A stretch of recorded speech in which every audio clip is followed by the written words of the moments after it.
So before we dive into everything, can you just share a little bit about like your personal journey, like what led you to discover foster care and working with families in need?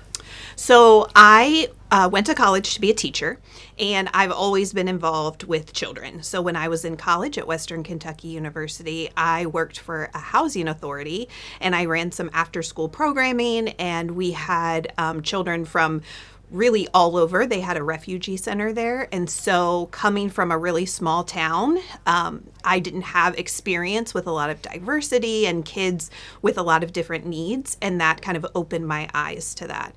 And so, when I started teaching, I taught in Dayton for a few years and then ended up with my special education license. And so, kind of went through these different waves of working with children from different places. And when I had my third daughter, I decided to stay home, and I knew that there was something else. I always said that I wanted to start a nonprofit. I didn't know what that meant. At the time, if I would have known all of this, I might have been like, what are you doing, crazy? But I always knew I wanted to be in the helps area. And so when I heard about the need of foster care, at the time, I didn't think I ever wanted to be a foster parent, but I felt like there were ways to help foster families. And I've always been one of those people like, yeah, we can do that. And so that's where it began. So kind of touching on the like defining moment, what do you think that was where you realized like this is what you wanted to do? So I had been staying home for a little while, and I started doing what I called give backs. So for about 2 years, every month, I would find a local nonprofit, and I would have my mom and some friends come, and I would say, okay, we're going to go to the coffee shop, and we're going to collect diapers for the women's shelter or socks for the men's shelter, something in our area. And people kept saying, I've always wanted to help. I've always wanted to do something. I just didn't know what. And so I had already started that. So when I went to a meeting at a local foster agency and they started talking about needing stuff, it just clicked. It made sense. I was like, well, I've been doing this. I'm like, you can just use social media and collect stuff. And of course, people are like, no, that doesn't work. But I'm like, yeah, it does. So I think that was kind of that clicking moment of starting that roller coaster of, yes, I can do this. And what's that going to look like?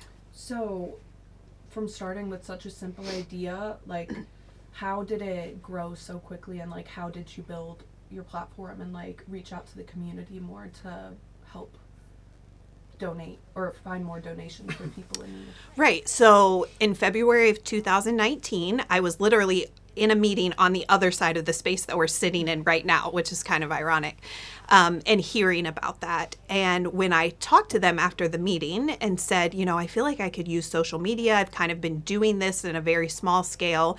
And I always joke that they kind of did the old pat your head kind of, oh, that's cute. And I was like, no. And so I talked to my pastor at the time, and he was like, well, what do you think you need? And I was like, I don't know, like a closet. And if you look around, thinking about putting all of our stuff in like a small space, I just thought we could just help with things, collect clothing and stuff for babies, those kind of things. And so they got me in touch with someone who had been a foster parent. Her name was Christy. And when I talked to her, I said, what's your support system like? And she was like, we don't really have that. And so we talked for about an hour, and we said, let's get together and meet and figure out. And then through the power of social media, it just took off. That's wonderful. So what would you say is like the core mission of Seeds of Hope, like, and how has it evolved since you started? Right. So our mission at the beginning was just to provide basic needs. Like if someone said, I'm bringing a 3-year-old to your house, what would you need to care for that child? A bed, a car seat, clothing, hygiene items, those kind of things. We just thought people need the stuff, because if you have the stuff, that eases the burden a little bit. What we quickly realized once we got into this space a few months after starting was that they wanted community. They wanted support. It is very hard to understand what it's like to be a foster parent until you're actually a foster parent. And so we started doing things like our shop days or ice cream at the park or something like that, that we could have families come together and just be in community with other people like them. And at first it was for the adults, but then we realized the kiddos are coming to the pool party and they're looking around and saying, all of these kids are kiddos like me, because they're going to school with someone that's like, oh yeah, that's my brother, that's my sister, and they're in a home where no one is their bio family. And so having people that they can look at and be like, oh yeah, I remember him, he was at the park and we played together, he's a foster kiddo like me. We don't want to stigmatize and tag and label, but at the same time, having that camaraderie, that community, that understanding, that became a big part of our mission. And breaking down the stereotypes of foster care and the stigmas that go with that. These are just kids. These are kids that want to be just like any other kid. They, for whatever reason, neglect, abuse, whatever, were taken out of their home and dropped off at a stranger's house. And I don't know how I would have reacted as a child like with that. I don't know how my own children. And so these are families that really are rallying around. And so our big mission, aside from the stuff, because stuff is sometimes easy, but really building that community through events, through support groups, through our foster conference, just any way that we can to show them that they're not alone and there are kids out there. So we need families to keep saying yes. That's great. It's awesome to like build a community, right, for everyone to feel included. So more into like the foster care system and like support that you get. So Ohio has so many kids in foster care and kinship care. What do you think, like the large numbers of kids, like the actual number, what does that say about like the organizations needed, such as Seeds of Hope or like other organizations that help people in foster care? Right. So when people think of foster care, kinship care, they automatically think of like the agencies that are placing children, the ones that get the call that there's something wrong. They do the investigations, whether that be a county. Normally that's a county agency. So they would pull the children. And then you have private agencies that kind of help fill those needs as well. A lot of times people will say, well, why Seeds of Hope? And when I look around, there really isn't anything else like us. There's other things that do a clothing program or an event here and there. But the way that we've really, in the last almost 6 years now, built a community, it's different from anything. And I wish that there were more things. We have people that will drive over an hour to us. Again, you start with the idea of, we're here in Troy, let's serve Troy families, let's serve Miami County families. And then we started getting requests and, emails from families that are an hour away, that are 7 surrounding counties throughout the whole Miami Valley. And people are like, people drive? I'm like, yes, they will come from Xenia to come to our pool party because no one else is offering events like that. So it's hard because the agencies, the foster agencies, they really are doing their best. So when I say a foster parent doesn't have support, that's not to knock anyone, because they're doing what they're supposed to do. They are investigating, they are taking custody of the child, they are putting them in a safe home. But from there, they've got to move on to the next child. And sometimes that can be very frustrating. Looking in and first learning, you're thinking, gosh, you just licensed me to be a foster parent and now I feel on my own. But that's where we really feel like our mission has stepped in. Starting, I said, I never thought I wanted to be a foster parent. And a year in, we kind of looked and said, okay, we need to just hop in. And so for 2 years, we did. My family was a licensed foster family. I have 3 daughters, and we fostered 3 boys. So we had a 3-year-old boy, and then a 4-year-old boy, and a 5-year-old boy. And so I know what it's like to have a child dropped off at your house. And even though I had Seeds of Hope, and even though I had the support and, all of those things, it's still a scary situation. It's still stressful. You don't know every day what it's going to look like. And so, yeah, I think having more organizations like us throughout Ohio, throughout the United States would be wonderful. And just, again, breaking those stereotypes so that people see the need and see it through a child's eyes. They just want to be cared for. They just want to be loved. They just want to feel like they're part of something. Yeah, I agree. What do you think are some of the biggest misconceptions that people do make about kids in foster care or families that foster? I think I always joke, but I think it kind of was built into us. You know, you think Little Orphan Annie.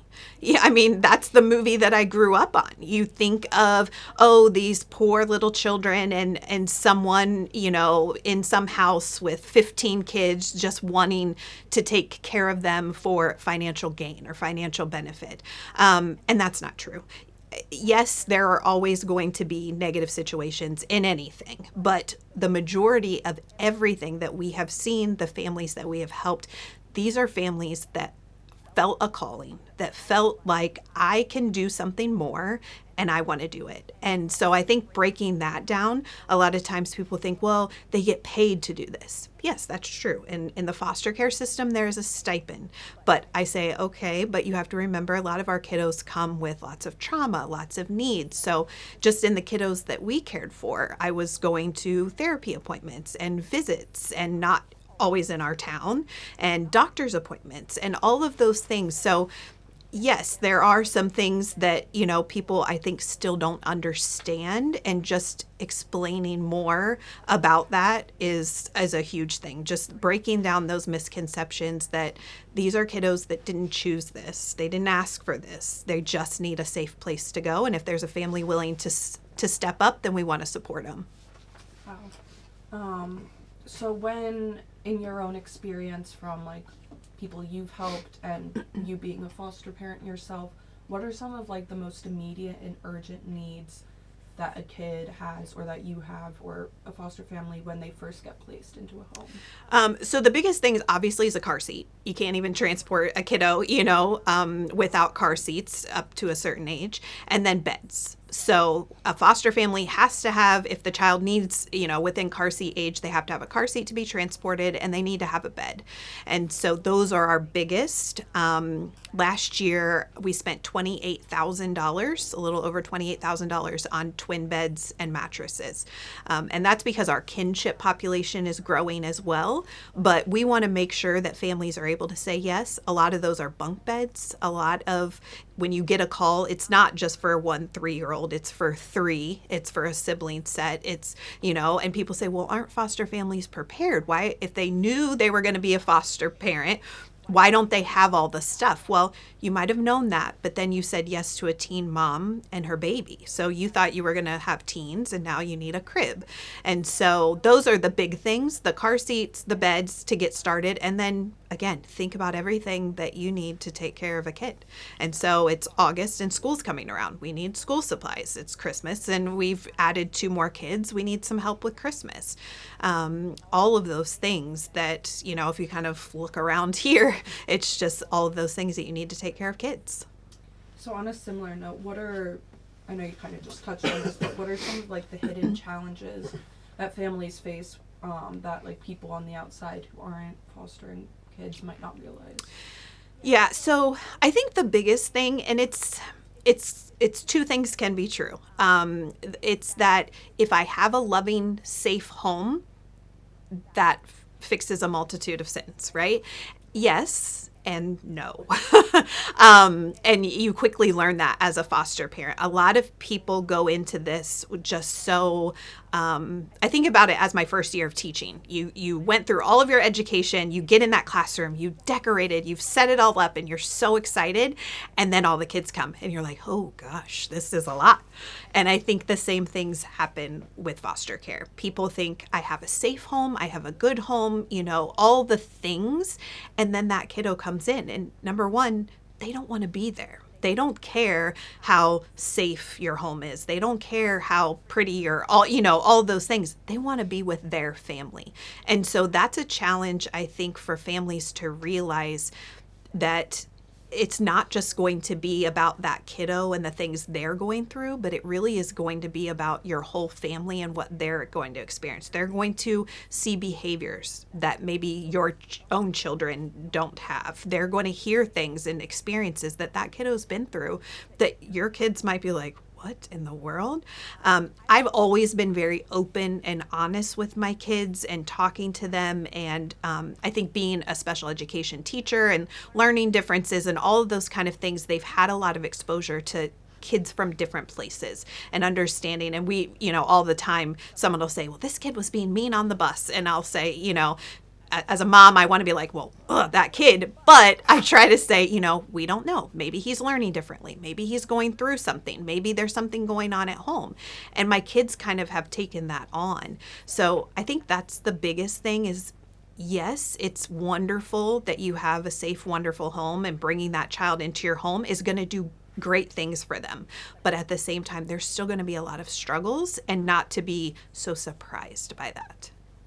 Can you tell us about like a specific time that Seeds of Hope has made like an immediate impact on like a emergency situation where someone has had to take a kid with like 30 minutes or something and totally unprepared? Right. Yeah. I mean, that happens all the time.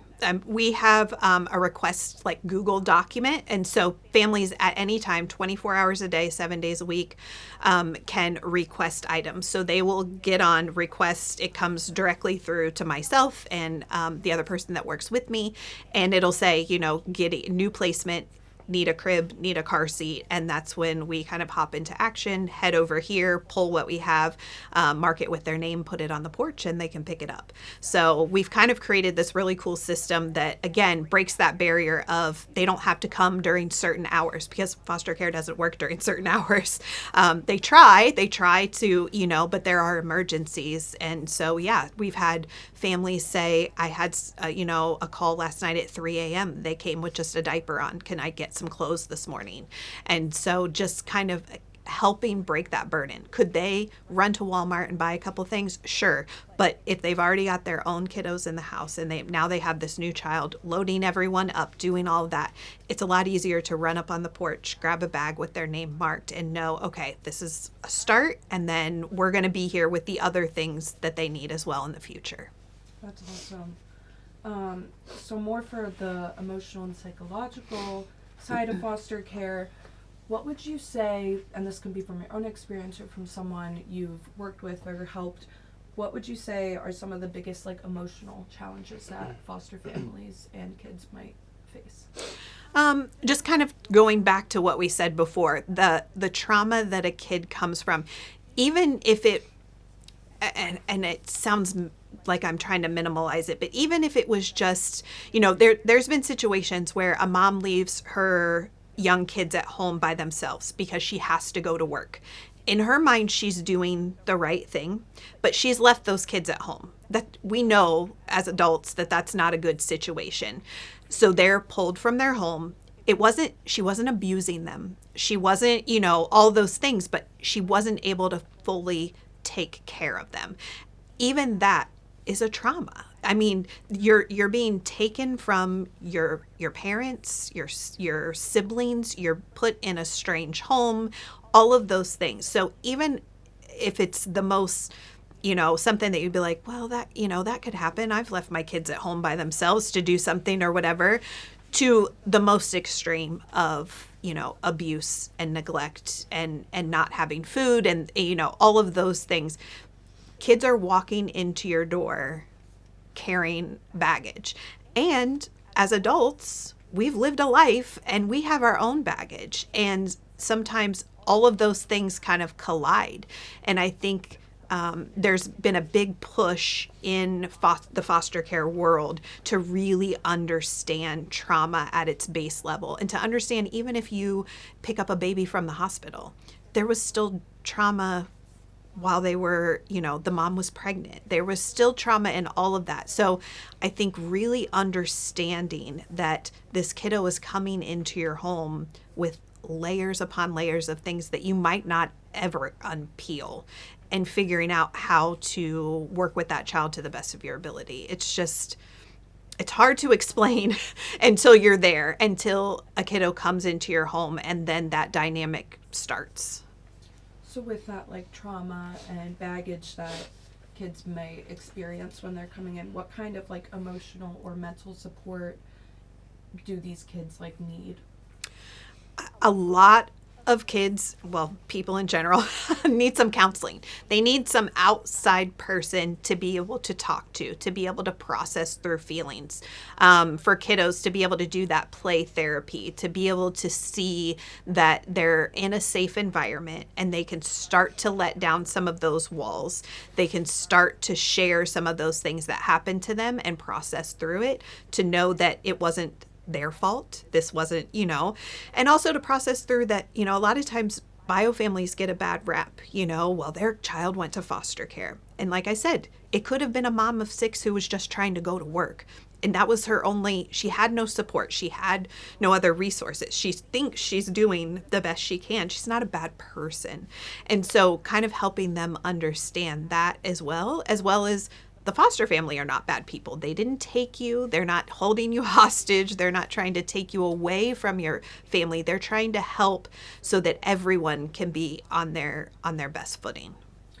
So for a kid that is being placed into a foster family, might not know how long they'll be there, how do they navigate that trust and attachment to the new family? Or temporary family. Right. Yeah. So that one's really hard. I actually have a shirt that says I get attached, because people all the time say I couldn't do foster care because I would get attached. And I'm like, well, if you have a child living in your home and you don't get attached, there's a problem. And I always say, your feelings can be hurt a little to help this kid. And so, yes, that is hard, because a kiddo could walk in your door and they could be there for a day, a week, 2 weeks. It honestly, when a child gets taken into care, the goal is always to reunify with the family, the parents, whoever was, their bio family, or someone that's kin, someone close in family. So when you get a foster placement, you have no idea. And so you just kind of have to be open. If the child is at the age where you can talk about those things, you can just say, we don't know how long you're going to be here, but we're going to care for you and love you as long as you are here. And then we're just going to keep working, with the caseworker, if they're doing visits, those kind of things. We're just going to keep doing that, and we're just going to be here until that time. It's hard. There's a thing that, most kids in foster care, they say are only supposed to be in 2 years max. That's not really what happens, unfortunately. And then there's times where, as a foster parent, you want that child to stay longer. And then there's other times where that child just isn't a fit in your home, and that's okay too. And I think that's kind of the thing about foster care. It's no rhyme or reason with how things kind of work out, but just being open to the possibility of this kid could be here for a week or could be here for a year, and we're just going to open our hearts and we are going to get attached, because how could you not? I agree. I don't know how people wouldn't get attached Right. to those situations. Right. What is one of the most powerful success stories that you've either experienced or had someone else experience in the foster care system, whether it's reunification or someone finally finding stability or something like that?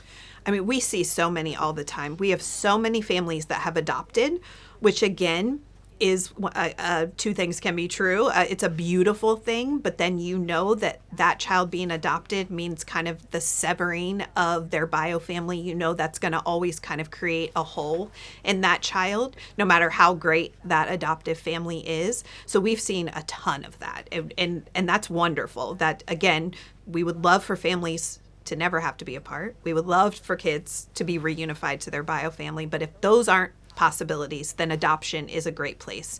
But we've also seen some really great reunifications. We had a foster mom that worked really hard with a single mom. She had a little girl and reunified, and they still are together, still are family, I guess. And her parents are still considered grandparents to that little girl. They still work with this single mom, helping her with, finding new job, or whether it be getting set up in an apartment, just to really keep that bond. And that is the goal. The goal with foster care is not to make the foster parent or the bio parent an enemy. If that's possible, safety, all of those things. There's always those outliers, but to really work together as a team to best do what the child needs. I know a lot of people we've interviewed and just like research is always like the number one goal is Yes. to reunify. and Yes. Get them back home. Right. So for your own experience, like how do you personally process, like there's a lot of emotional highs and lows of Right. this field of work, like what keeps you going when you feel so overwhelmed? Yeah, I'm sarcastic and funny. So I make inappropriate jokes probably and laugh a little too much over things that most people would be like, oh my gosh, because you got to keep some levity in it. You've got to have some sort of, we see and hear terrible things. And so trying to keep things light and in perspective, understanding when we first started the urgency of helping everyone immediately, that really wears you down. And I know now, 6 years in, as a nonprofit creator and director, that is normal. That's kind of the thing. Most people in nonprofits, that's kind of what we do to ourselves. We want to help everybody. And so kind of making sure that we don't do that, but just understanding that we can help, we can make a difference. Seeds of hope, what is that? It's planting the seeds. A lot of times we're never going to see what that grows into, but just being okay with knowing that we might have been a help with a bed, and that could have been a ripple in that kid's, future, or families that we've been working with for 6 years that we're seeing grow and blossom and all of those things. So I think those are the good things. We hear lots of good stories too, and just kind of putting that in perspective. But yeah, you can't get too bogged down by it because it will eat at you. And there's just more and more need every day. I say, every year we have our numbers grow, and in most businesses, growing numbers would be a good thing. But for us, that means more kids are in care. And I would like to be out of a job, because that means that we don't have kids in care, that families are doing well on their own, that, families are safe and successful and without the need of all of us. Yeah, it's hard to know that you're like reaching more people and right. finding those numbers, and then you look at it. Oh, yes, yeah. Not exactly what you wanted, but I feel like it might just be people finding out about you too, like right. Yeah. Yeah, I or think using social media, talking to people, all of those things, we think, well, we've reached everyone. And then someone's like, yesterday was in here for shop day, and she's like, I'm here in Troy. I hadn't heard of you guys. And I'm like, well, here we are. So we're here. Yeah. So more to Seeds of Hope again. How do you determine? I'm just stretching. I'm sorry, guys. No, it's okay. It took a second.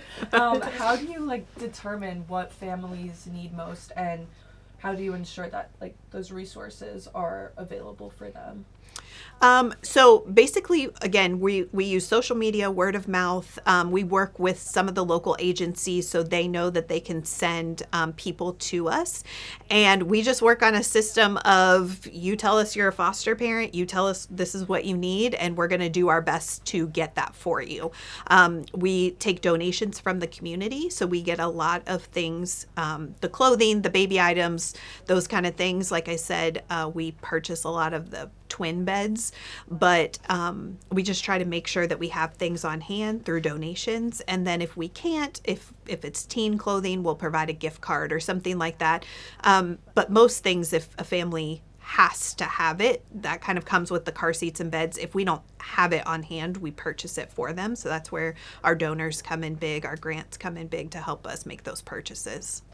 So obviously beyond the material items, I know we touched on this earlier, but why is it so important to go beyond just the donations, like the physical donations? Why is it important to have the events, the shop nights, the ice cream at the park? Why right. do you, I know we already talked about it a little Yeah. bit.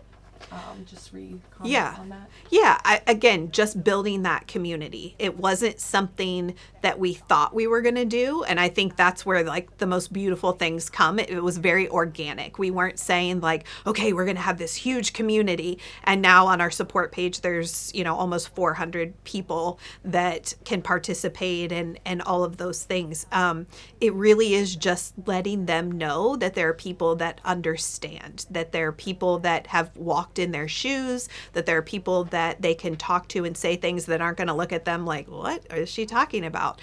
Even our shop day, Danielle, who works with me, always jokes I can be sitting over at my desk area. Someone walks in and says hi, and I'm like, oh, hi, so-and-so. She was like, you didn't even look at them. I'm like, I've known them. Like, they're in me, and I think that's a really neat thing. I think they kind of count on me and us for that. They know that we're a place that they can come and they can say, hey, this is going on. I'm trying to work through this. And even I don't have all the answers. My kids always think I should, but I don't have all the answers, but I'm just a listening ear. I'm someone who can say, gosh, that stinks. Or, oh, I've heard of that before. Did you try this? And, just having that kind of connection, and not just from me, but then they start building it outside of Seeds of Hope. And then I see them say, oh yeah, me and so. And I'm like, I don't think they knew each other before us, which is a really cool thing, that they are building their own friendships and support systems and people that they have to reach out to. Because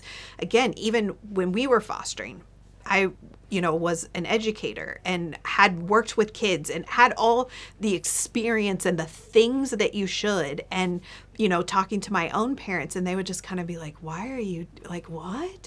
And I'm like, I know, until you're in it, it really is hard to understand. And so that community is huge for us, and having the support groups and our foster conference we've been doing for over 3 years now, bringing speakers in, bringing people in so they can hear and learn and just kind of grow with each other. It's just been a huge part of our mission that I'm just so thankful for.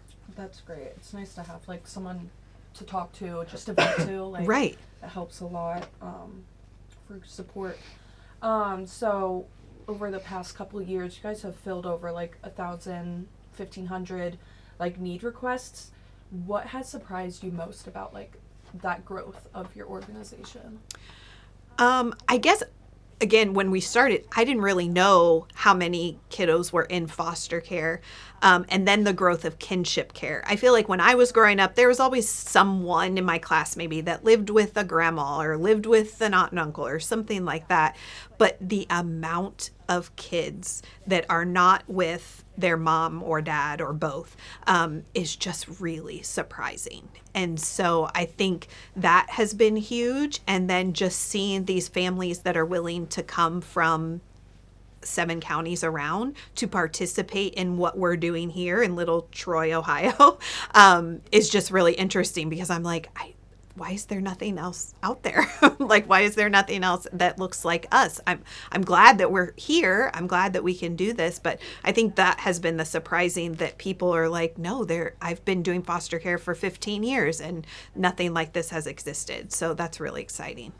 Yeah, it's really surprising that there isn't really anything else similar to this. Right. Like I said, maybe the parts and pieces, but not all together. Yeah. So I know you already did describe a little, but could you walk us through the process of like a family reaching out for assistance and needing help? Yeah, so families can find us through social media, or if they have a caseworker or someone that they're working with will use us as a resource. They can email us, or they can go to our private support page, and we'll accept them on there. We've just got a few questions like, what agency are you with, and those kind of things. And then they can start participating. So we list out all of our events for the year, kind of, usually about 6 months in advance. So right now we've got the support groups that are coming up, our shop days, we have a skate party coming up, our foster conference, and kind of going through all of that. And then there's also a form on there that they can request items. So like I said, they can request items 24 hours a day, 7 days a week. I sleep really well, so I'm not getting up at 3 a.m. However, when I see that in the morning, we're going to make sure that gets filled and gets where it needs to go. And they can just start coming to our things, and then the more that they come, I feel like that almost sounds like an AA thing, keep coming back, it works if it works or something, but yeah, they just keep coming and building into that community. That's great. What do you wish more people understood about the role of foster and kinship families in a child's life?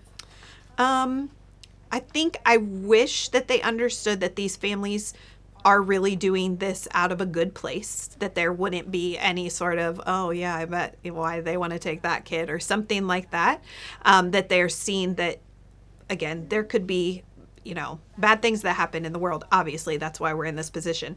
But for the most part, these families really do feel called and want to care for these kiddos.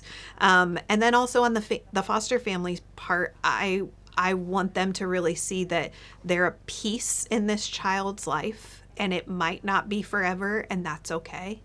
And to be okay with that. A lot of families, and there's still kiddos that I can cry over, that lived in my own house. And I understand that pain of feeling like I could have done more. I wish I would have had them longer, something like that. But to really just be okay with the fact that sometimes we're just a piece, and just, even if it was a month of care and love and sitting around a dinner table, something that kid never did before, that will make a difference, and that's okay. Yeah, it's really powerful, like knowing that even though you're not with them for a while, like Right. you still definitely have an effect on them. Yeah. And their future. So now some more like systemic challenges. If you could change one thing about the foster care system, and like how it works, what would it be? Whew. I really wish decisions could be made a little sooner. I think there are situations where, say, a bio parent is an addict, and they need a little bit more time to work through that, and I understand that. But there are some situations where it is very obvious that there is not going to be enough change that can be made to make that child safe in that environment.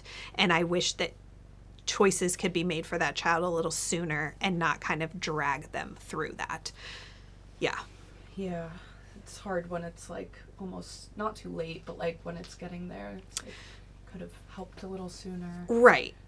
Given some circumstances. So what policy, I know this is a very similar question, what policy changes or systemic improvements would you think would make the biggest difference? Sorry.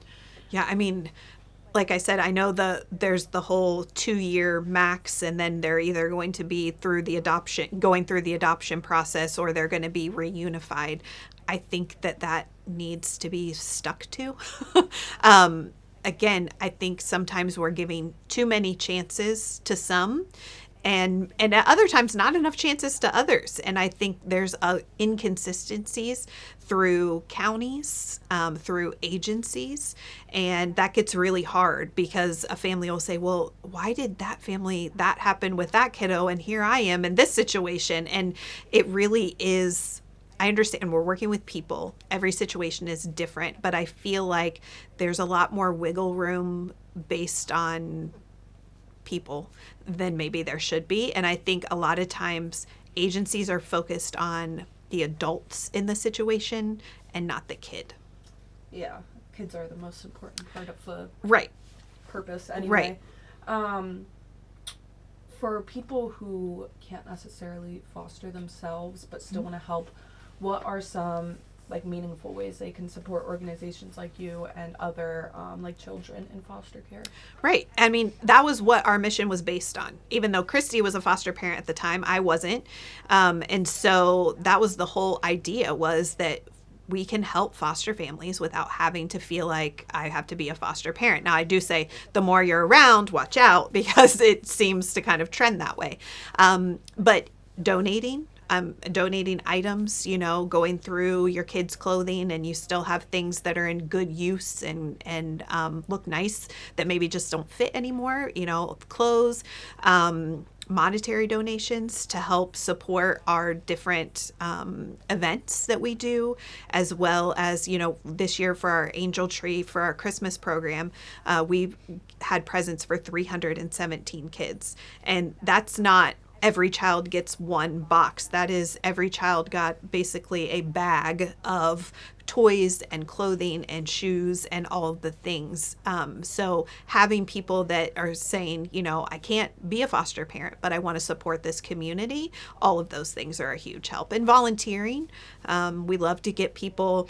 It's hard because we can't show our kids and tell their stories in the way that we would like to. You know, yesterday I took a picture of the sweetest little boy. I mean, he just kept walking through here smiling as his mom was getting stuff, and I took a picture and put a heart over it to put it on the internet. But I'm like, gosh, I wish people could just see, like, this is the face of foster care. This is this little guy who has no idea, because he has a great caretaker who is doing her absolute best. He doesn't realize, but that's what it is. And so, yeah, I lost it there, but That's I forget. okay.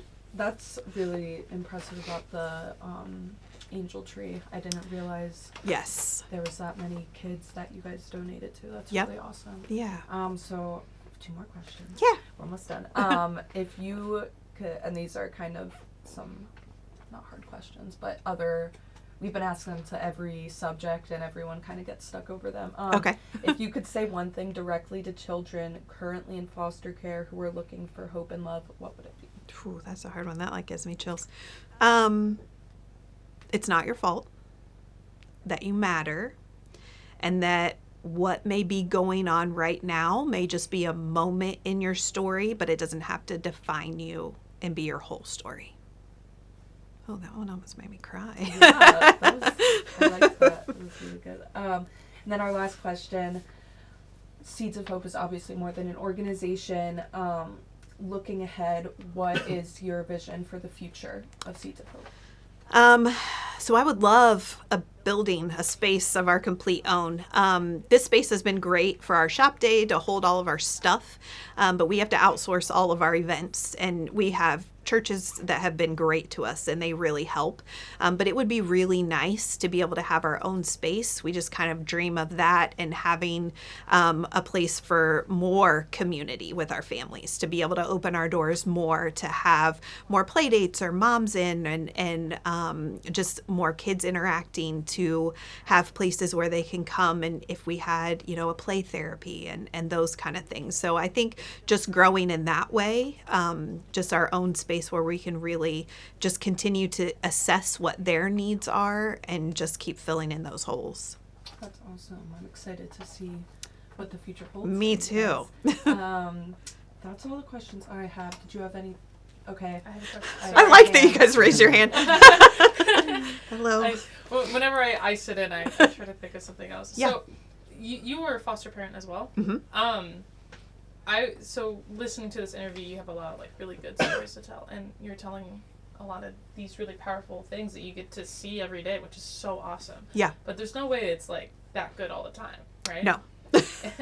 So what would you say is like the toughest thing that you've gone through, whether it's like in relation to this donation center or you as a foster parent? And if you wouldn't mind answering it to clarify. Yeah. So I think the hardest thing for me, and again, it comes to what I was speaking about earlier, is that expectation that when a kiddo comes into your home, that all the things that you're offering your own children and they're thriving and being successful isn't necessarily going to make a dent in what you're offering this other child. And so I think that's been the absolute hardest. I talk about they're bringing in a lot of trauma, but as an adult and someone who has lived life, I have my own trauma. I have my own baggage, and kind of seeing where that hits, I really learned a lot about myself, and kind of breaking down my own junk that I've been through and seeing where all that lands. And I think sometimes people don't realize that, again, that foster care brings up a lot that you might not even be aware of just from your own growing up, your own interactions with people. And so that was really hard. And then also just having a kiddo in your home that wasn't from you, you know, it is just different, because you're trying to find that balance of, I want to care for you like I am your mother, but I'm not your mom. And I want to respect that too. You know, I would take them on visits and have interactions with the parent and try to build those relationships. And so that it's really hard to want to give them everything that you're giving your own kids, but there's that everything that they're coming in with and not knowing what their future holds. So there's just so many layers to it. Yeah, that's a lot Yeah. to go through. Hayden, question? If you could describe foster care in one word, what would it be? Foster care in one word. Wow. Oh, it has to be one word. Because I always think like beauty from ashes. And I don't want to say ashes, and I don't want to just say beauty. So, yeah, foster care in one word. I don't know. I hate to say that it can be beautiful, but there can be beauty in it. There can be beauty in that a bio mom that, has been struggling. Her kids leave her. That's not beautiful. That's broken.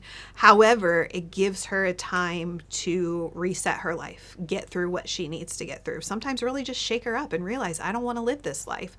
And it gives the kiddos some reprieve, some, okay, I can be okay and safe and all of this. And then they can come back together and their whole story can change. So I hate saying it is beauty, but it can be, and the relationships, the that ongoing bond that can come with a foster parent and a bio parent, and really wrapping around that child for the rest of their life. There can be that, but it's not really beauty. It's beauty from ashes. Yeah. I like that. Beauty from Yeah. ashes. That makes sense. Yes, it's very Harry Potter. I'm into that too. Yes. Could you restate what you think the face of foster care was? You said it before, but then just for conciseness, what do you imagine as the face of foster care that people should know?